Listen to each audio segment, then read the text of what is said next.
In college, I lived in a dorm that was an old hotel. If you know anything about paranormal hotspots, hotels are a big one.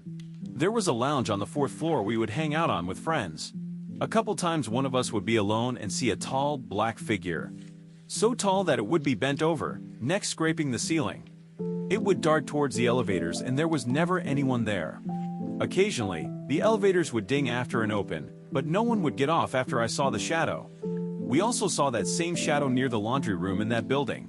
My friends would always say they felt creeped out being alone in the building and experienced similar phenomena.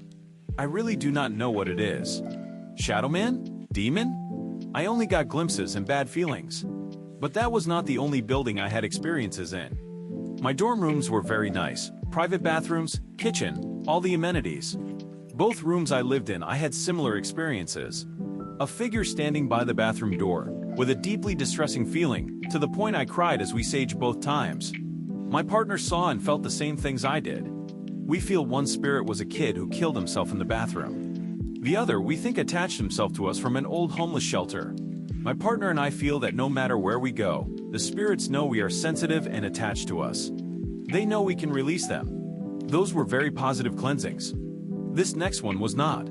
My father and I have a complicated relationship. He is not in my life, let's leave it at that. But I think he brought an attachment the only time he has visited my house. At the time, I did not know he was severely attacked while visiting New York after 9/11. I only learned after the Burning Man had been cleansed from our house. I have been to the World Trade Center and can only describe it as being in a massive crowd while being totally alone. That energy never goes away.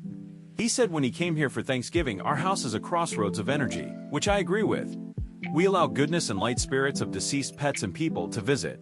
The previous owner, my partner's Grammy, my grandma, all passed through from time to time. But the Burning Man was something else.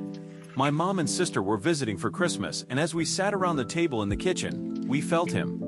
A darkness, a burning, a fear that was not our own. I can only describe it as pure horror and pain. Goosebumps ran up and down our arms. I grabbed my sage and did a thorough blessing.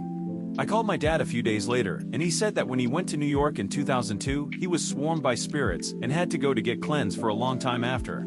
He also says he regrets ever going there. I will leave off there. But one thing before I go.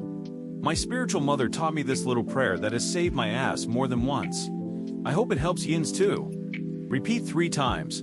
Only goodness and light are allowed in this house.